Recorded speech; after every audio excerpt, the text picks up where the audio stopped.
Today, I'm pleased to make the largest deregulatory announcement in U.S. history. Welcome to Karz Talks, where facts are opinions and opinions are facts. This whole EPA thing, kind of crazy, especially depending on, what team you're on. But regardless of that, there's a lot that I want to cover because this could actually affect how us car enthusiasts go about our business with our cars and how companies go about their business supplying us with the things we want and need. So that's what I want to go over in this video. Short answer, I don't think it's going to make much of a difference, but let's get into it. Of course, starting off, this is what everyone saw. This lovely video here from the EPA themselves on YouTube. Lee Zeldin, I swear that name is already imprinted in my brain and I'm tired of hearing it. And if you watch this video, a couple key things to go over. They didn't really explain much. This whole video is just explaining what they're planning to do, not actually what they are going to do, and exactly what deregulations or what regulations they're looking to deregulate rather. They just go and say that, like in this section here. Among many other actions, today's momentous day also includes the 2009 endangerment finding, along with all actions that rely on it. The U.S. Constitution and the laws of this nation will be strictly interpreted and followed. So right there, that's kind of an important thing. The laws of this nation will be strictly interpreted and followed, no exceptions. See, that was part of what made this recent EPA a pain for us car enthusiasts, because they were going after aftermarket companies because they were interpreting the law in their own way. Many companies who were playing it safe, or so they thought, were, going about the law as it was written. And then the EPA decided they want to interpret it in a way where they can make things that are potentially legal, illegal. And so that's what they did. And if what he says here is true, that's a win for all of the aftermarket companies and us car enthusiasts. I feel like out of all of this, that part of it can easily be done. Interpret the laws as they are written, not how you feel like they should be. So, he goes and says, like, let's see, where are we at here? This is a part that it's, to me, I just want to know exactly how deregulation is going to make this difference. But he says this. Our actions will lower the cost of living by making it more affordable to purchase a car. Right there, that to me, there was no direct pass down on deregulation to the car industry. And he says that a couple times. He says how deregulation will benefit the car industry, but he doesn't say exactly why. I understand maybe loosening emissions standards or CAFE regulations or fuel efficiency targets that they have.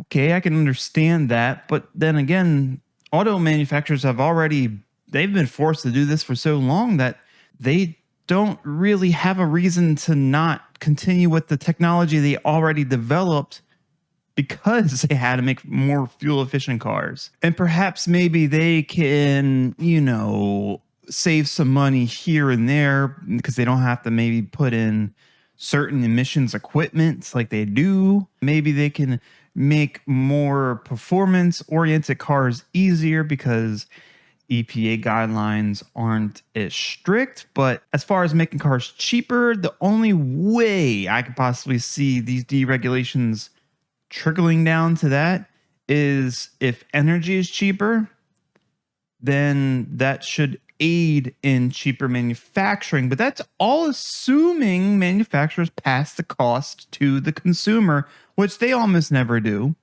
I mean, honestly, for me, I have no sympathy for the car manufacturers. A lot of trouble they're in, they've done it to themselves. I don't know, man. I don't know really the benefit of this to the car industry. The people who seem to be the most happiest are the diesel boys. These guys. All you have to type into YouTube is EPA deregulation. Every video, look, The first video is about diesel, people DPF deleting their trucks. And second one, Trump made diesels great again. Two of those videos are above the actual EPA video. And then, a lot of videos. Look, here's another diesel truck, and, it's over. Diesel emission standards, deregulated. Diesel, diesel, diesel, diesel. Look, the only thing I can say that, yes, I understand that the DPF systems are problematic. I understand that, and I totally agree that they've made diesel trucks more expensive to own and operate, and they made them a lot less reliable. I mean, single-handedly just ruined diesel trucks. Not just personal vehicles, not just pickup trucks, the entire trucking industry, because you got to think, all those DPF systems, they're required, they're expensive, they're huge. There's maintenance involved. So a lot of times they require replacement. That increases the fleet cost of vehicles to go up. And most of that kind of trickles down to the consumer in some capacity. I understand why maybe people getting excited over that aspect of it. But then again, on the other side of the coin there, it's like, okay, great. Deregulation on diesels, get rid of DPF systems, and then they're potentially be more reliable and better. But then, yeah, okay, well, the DPF systems, they were still great for mitigating, particulates in the exhaust. That's what they do. While they were working, they did what they need to do well, and it prevented from diesel truck owners doing dumb things that diesel truck owners do, like that dumb nonsense. It's that stuff right there is why we have DPF systems in the first place. Oh, rolling coals, so cool. I kind of always wanted to have a hopped up diesel truck. Diesel engines have a really interesting take on performance, like for a performance application. I mean, I've driven some, pretty powerful diesel vehicles. They're kind of fun, they're kind of fun to drive. But I could never do that. I could never sit here and feel good about that. Not only is that like mega douche level stuff right there, it's like, why? Why am I doing that? And we know, tuners of diesels know, like real tuners, that black smoke, I mean, I don't care what you're tuning, gas or diesel. Diesel's, obviously diesel will make black smoke more. Sulfur content of the fuel, it's the fuel, right? It will do that. However, a properly running diesel won't smoke that much. It will smoke a little. It will still smoke. It is a diesel, but it won't smoke like that. And that's the problem. People just like, burble tunes now and pop and crack tunes. People literally will tune their trucks just to do that dumb crap. Yeah, they might still get some power out of it, but it's not how it should be. Diesel trucks should not be doing that. And DPF systems at least eliminated that, because you couldn't really do that. You tried tuning a truck on it with a DPF system, and, especially if it wasn't a really clean tune, even if you could tune it at all, you were going to have those problems. So it's like, okay, great. On one side of the spectrum, it kept these morons from filling up our air with black diesel smoke and all the particulates that come in it.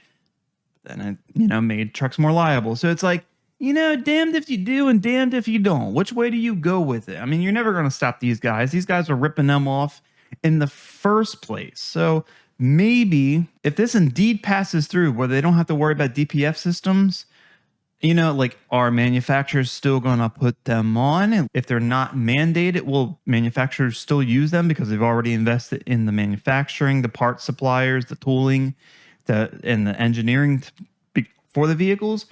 Or will they get rid of them? I don't know. I guess we're going to have to wait and see. I think if the EPA does indeed, this part of their proposal passes, I think manufacturers will still install those systems on the trucks. Now, the big difference is, just like we see here, where was it? I don't know. I saw somewhere. Deleting the DPF system won't be illegal, and people will just be free to do that. So your truck, your diesel vehicle will still have a DPF system from the factory, but you're not going to get in trouble by deleting it. And companies will legally be able to sell systems to do it. See, companies have been selling DPF systems, but they're walking on eggshells with the EPA. It's technically illegal to be selling emissions defeating equipment. So the moment the EPA finds out that someone's selling DPF delete systems, they're going after them. Hasn't stopped them. People have done it and has been going on. And right there is another key note. Depending on exactly how all these deregulations take place, now if we move on from diesels to just normal, deleting emissions equipment for performance applications on street-driven vehicles, now let's look at that for a second, because for the majority of us, that's what we're interested in. Not everyone has a hopped up diesel looking to make a fool of themselves. For most of us, we're gas or ethanol or a mix. I don't think any of these deregulations will make a difference there. Once again, cars are going to still leave the manufacturers the way they've been. They're still going to have all the same emissions equipment on them. They're still going to have catalytic converters. Cars aren't just going to leave the manufacturers without catalytic converters now. They're still going to. They're still going to have all this, the smog equipment. They're still going to have EGR systems. They're still going to leave with EVAP systems. They're still going to leave with all of that. This was not going to affect the manufacturing standpoint at all. I don't believe. Now, I feel like depending on what happens, the same thing with diesels and DPF delete kits, I think it's going to happen one of two ways. It's going to go back to where it kind of was, where, if you tune a car and you turn off, your O2 sensors because you took out the cat or whatever, that is still maybe technically illegal, but the difference is it won't be enforced. EPA is going to be like, we're not looking. We don't see nothing wrong here. I don't think we do. Do we? No? Okay. It's going to go that way like it was. Or the big or, it's going to be legal to delete cats. Or maybe not legal, but not illegal, I guess. If it's something is not illegal, then is it legal?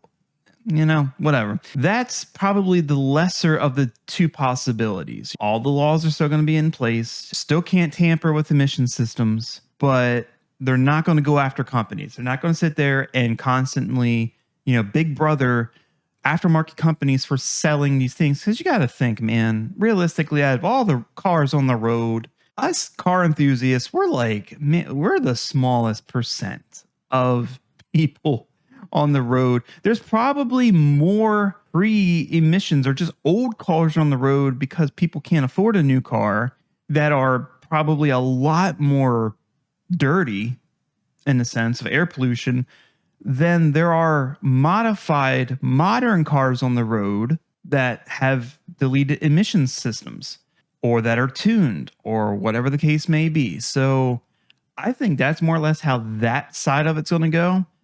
We're not going to see a difference in what we can and can't do. The difference we will see is just the EPA will pay attention. They're going to look the other way. It's still illegal to delete your Cadillac converter. It's still illegal to sell emissions defeating equipment. They're not going to be going after companies left and right for it. With that said, brings me to the final part of this. If that is true and companies won't be penalized like they were, will they continue to do business as they are, which is walking on, real thin eggshells? Or will they go back to, hey, you want to put this part on your car? You can. No one's looking. We can sell it. No, I don't think that's what's going to happen. After what the EPA did, the crap they pulled, I mean, it very easily put businesses out of business. It very easily could have bankrupt big businesses and they were able to hang on. They ain't going to risk it. You still go buy a performance part. It's still going to say big warning label for off-road use only. I don't think that's going to change. I think all of that's still going to stay the same. All these companies are still going to pretend they advocate for following the law just so they don't get on the bad side of the EPA. They're just doing it to save their ass. That's all. And I don't think that's going to change. I think business will be as usual. And that's why really the short answer is I don't really think any of these deregulations is going to make any impactful difference for the auto industry and car enthusiasts, specifically on the consumer end of things.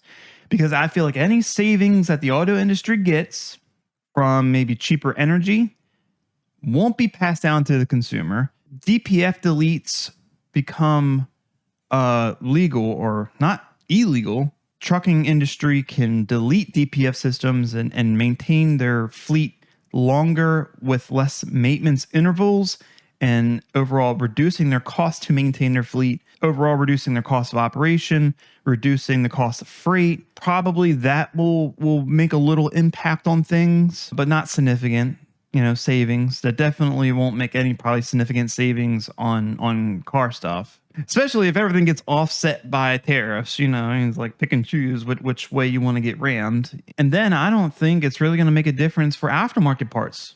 Companies are still going to walk on eggshells because they're not going to take chances. The EPA didn't stop people from selling parts, but it made companies make it very clear to the consumer that the part you are buying is illegal to put on your car unless it is for off-road use only, aka at the racetrack. So in the end, none of this makes really any difference. I don't know. Perhaps it will, perhaps it won't. The problem with all of this is none of this is finalized, and it will all have to go through the Supreme Court before anything gets finalized. So perhaps certain things gets pushed through, perhaps certain things don't. Before anything gets finalized, a lot of this stuff is probably going to be met in the middle. Okay, you can't fully do this, but you can lower that. I feel like this just opens the door to some more, questionable things. I don't know if this is really going to be beneficial. And since I don't think it's beneficial to the industry for car enthusiasts, kind of as a moot point, because it's like, okay, we're just going to lower our air quality and we're barely getting any benefit, So depends how you look at it. Like I said, depends on which team you're on. You're over here or you're over here. Depends on which way you look at it, I guess. But I don't think it's going to make a difference. But let me know what you think. Put your thoughts in comments. Otherwise, I'm going to wrap it up here for this video. If you liked the video, please give it a thumbs up. Share it with everyone you know. If you want to see more content like this and you haven't already, go ahead, subscribe to the channel. Keep a lookout for the next Cars Talks video.